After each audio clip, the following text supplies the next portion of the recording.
Bueno, y vamos a platicar de un tema, Sergio, que es uno de los pilares, se nos ha dicho una y otra vez, para sacar adelante este país, y que tiene que ver con la educación. Y como siempre le agradecemos a Eduardo Andere que converse con nosotros.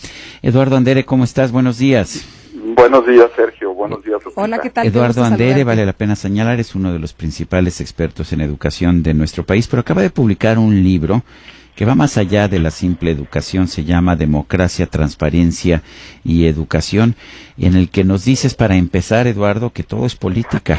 ¿A qué se refiere eso de que todo es política? Todo es política, quiere decir que las principales decisiones que tomamos en la vida diaria, en la vida pública, tienen un perfil político, un perfil de poder, en donde radica el poder de decisión.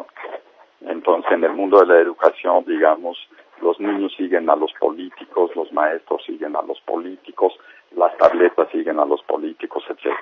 Y es lo que trato de decir en el primer capítulo de este nuevo libro. Eduardo, hablas también del tema de la transparencia, de el ir más allá en esta reforma, las reformas educativas. Tú dices, bueno, pues han instrumentado algunas de ellas, se han impulsado en esta administración, pero tenemos que ir más allá, ¿no? Tenemos que dar un paso siguiente donde pues haya este ambiente armónico para los niños y otras cosas. Sí, señalo en varios de estos breves capítulos el tema de la transparencia y el tema de la corrupción, y lo trato de ver o de analizar desde dos puntos de vista. Uno, el punto de vista moral, por ejemplo, ¿no? La corrupción es inaceptable, poca corrupción es inaceptable, y otro desde el punto de vista, digamos, de política pública, donde la corrupción es analizada con un tema de recursos y de alternativas de decisiones. Entonces aquí comparo a la corrupción con la deficiencia, con las malas decisiones de política educativa, como en su caso fue en Ciclomedia. Fue una mala decisión que costó mucho dinero, probablemente más dinero que el que costaría la corrupción. Entonces yo hago un análisis de política pública de la corrupción. Y bueno, todos queremos ser limpios y transparentes desde el punto de vista moral, pero desde el punto de vista de política pública tenemos que comparar a la corrupción con la ineficiencia.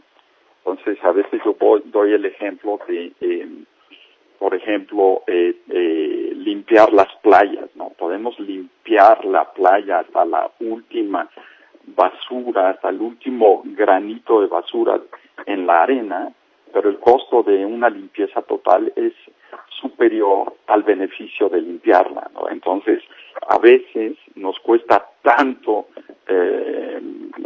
realizar una política pública que tenemos que irnos por el lado de la eficiencia. Y entonces, con este tamiz de análisis de política pública, analizo los problemas educativos y otros problemas, pero principalmente el problema educativo y el problema de la ignorancia en nuestro país. Eduardo, ¿qué piensas de lo que se ha dado a conocer hasta ahora, de lo que sería el programa del nuevo gobierno de la República y de la Secretaría de Educación a cargo de Esteban Moctezuma en materia educativa? Bueno, lo que han dicho hasta ahora y lo que le he escuchado, sobre todo a Esteban en sus entrevistas, tanto de radio, televisión como en los medios escritos, es que dicen que van a cancelar o modificar, usan los dos vocablos, ¿no? Cancelar es una palabra muy fuerte, no es tanto como abrogar, ¿no? Y modificar creo que es lo más realista. Creo que lo que ellos están pensando es modificar la parte que tiene que ver con la evaluación de los maestros, pero no cancelar toda la reforma educativa. La reforma educativa de Peña tiene cosas buenas, cosas feas y cosas malas, digamos, ¿no? Y dentro de las cosas buenas, algunas de ellas que ha también señalado Esteban, es el enfoque hacia el aprendizaje, la importancia del aprendizaje y la importancia de centrar todo el proceso educativo en el aprendizaje de los niños y de los jóvenes. Eso yo creo que no va a cambiar. Lo que sí es probable que cambie, bueno, no probable, seguro que cambie, es todo este tema de la evaluación de los maestros atada a los temas laborales, ¿no? No están hablando de que no van a evaluar a los maestros, de lo que están hablando es de que la evaluación de los maestros no va a servir como un tema para quitarles su chamba o reducirles algún beneficio laboral. Eduardo, has estudiado cómo es la educación en diferentes países. Creo que la última vez que nos mandamos un mensaje andabas por allá en Finlandia. Correcto. ¿Crees que necesitamos más recursos, que esa es una de las claves para avanzar en el tema de la educación? ¿O cómo ves comparando con estos países en los que has estado? Bueno, no es por supuesto que no es un tema de recursos solamente. Los recursos son importantes, pero una vez teniendo los recursos, lo que es más importante es cómo gastamos, ¿no? Y los países que más gastan en educación, como sería por ejemplo Estados Unidos o Austria, no son los países que tienen los mejores resultados educativos. Países que gastan moderadamente en educación, como son los países nórdicos, entre ellos Finlandia, tienen muy buenos resultados educativos. Entonces no es un tema necesariamente de recursos, aunque los recursos por supuesto ayudan, pero una vez que tenemos estos recursos, que siempre serán escasos, es cómo asignamos el gasto educativo, lo que realmente importa. Bueno, pues el libro se llama Democracia, Transparencia y Educación. Son varios ensayos sobre temas distintos, sobre la corrupción, por ejemplo, sobre la transparencia. ¿Cuál es el propósito general? ¿Qué pretende otorgar este libro? ¿Qué pretende darnos a los lectores en este momento?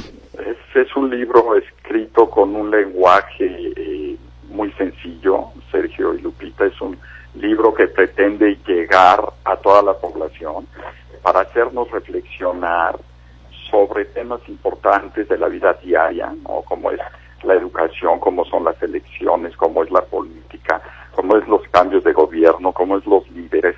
Tengo un capítulo ahí muy interesante sobre los líderes y la diferencia entre el líder carismático y el líder narcisista, que nos ayuden a tomar buenas decisiones, ¿no? Ya sea en procesos electorales o a través de nuestras instituciones, que nos ayuden a entender el lenguaje de los políticos y saber cuándo nos están hablando con la verdad y cuándo están haciendo uso de un lenguaje de poder, ¿no? Quiero aprovechar para agradecerte, Sergio, pues tu amabilidad de escribir un prólogo, tanto a ti como a Edna Jaime, que sin duda enriquecen mucho las páginas de este pequeño libro. Pues yo te agradezco al contrario, que me hayas invitado a participar y, por supuesto, te mando un fuerte abrazo. El libro es publicado por Siglo XXI Editores. Eduardo Andere, gracias por hablar con nosotros. Gracias a ustedes. Hasta luego, muy buenos días. Buenos días. Hasta luego, Eduardo. Son las 9:22.